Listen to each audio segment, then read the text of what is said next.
Le match que personne ne voulait jouer. Deux pays qui interdisent l'homosexualité. Une ville qui célèbre la fierté gay depuis 50 ans. Et un tirage au sort qui les a collés ensemble, le même jour, dans le même stade.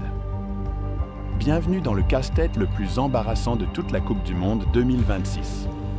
Aujourd'hui, je te raconte comment l'Égypte et l'Iran se sont retrouvés au cœur d'une polémique mondiale, sans avoir rien demandé, et comment la FIFA s'est retrouvée à gérer une crise qu'elle n'a jamais voulu créer. Reste jusqu'au bout parce que cette histoire a au moins 2 rebondissements que tu n'as probablement pas vu venir. Tout commence il y a plusieurs mois, bien avant que les groupes du mondial ne soient connus. Le comité d'organisation de Seattle décide de transformer une date précise du calendrier en un événement spécial. Cette date coïncide avec la Marche des Fiertés, organisée dans la ville depuis 50 ans. L'idée est simple, profiter de la Coupe du Monde pour mettre en lumière la communauté LGBT dans une ville qui se considère comme un symbole de tolérance aux États-Unis. Sur le papier, une belle initiative locale. Le problème, c'est que personne ne savait encore quelles équipes joueraient ce jour-là. Et c'est là que le sort s'en mêle. Le tirage au sort de la phase de groupe tombe et la rencontre prévue ce jour précis se révèle être Égypte contre Iran. 2 nations qui criminalisent les relations homosexuelles. 2 fédérations qui se retrouvent, sans l'avoir choisi, au centre d'un symbole qu'elles refusent catégoriquement.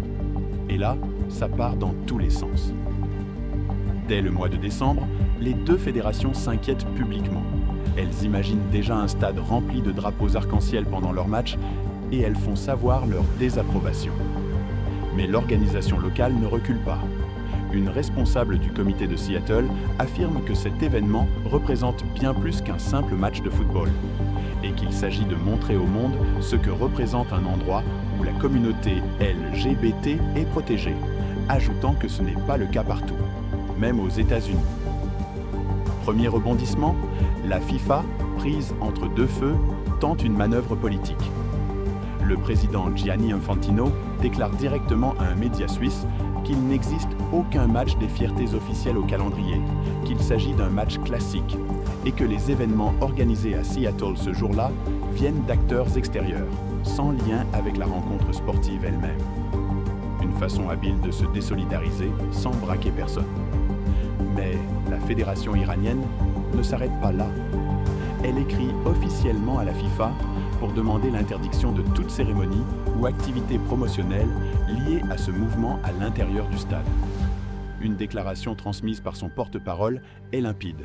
Aucune activité de ce type ne doit avoir lieu dans l'enceinte ou dans l'environnement du match.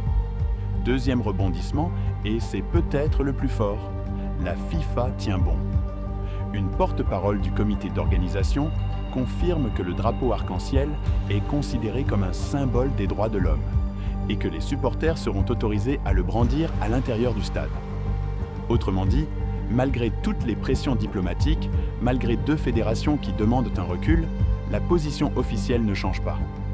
Pendant ce temps, sur le terrain politique, l'Iran traverse une préparation chaotique. L'équipe a longtemps été soumise à des restrictions d'entrée sur le territoire américain, l'empêchant d'arriver à temps avant ses matchs précédents. Cette fois, les autorités assouplissent les règles et les Iraniens peuvent rejoindre Seattle 2 jours avant la rencontre. Le sélectionneur souligne que ce délai supplémentaire change tout pour la condition physique de son équipe, tout en regrettant de ne pas en avoir bénéficié plus tôt dans la compétition. Mais surtout, à la veille du match, l'entraîneur iranien refuse catégoriquement d'aborder le sujet de la polémique. Il martèle qu'il est là pour jouer au football, pour rien d'autre, et que toute son attention reste tournée vers la victoire. La fédération iranienne va même jusqu'à demander aux journalistes de ne poser que des questions liées au jeu, balayant tout le reste. Et c'est là que tout se résume en une phrase. Ce match aurait dû être une formalité sportive, un simple 3e match de poule pour 2 équipes en quête de qualification. Au lieu de ça, il devient le symbole de tout ce que ce mondial 2026 révèle de plus complexe.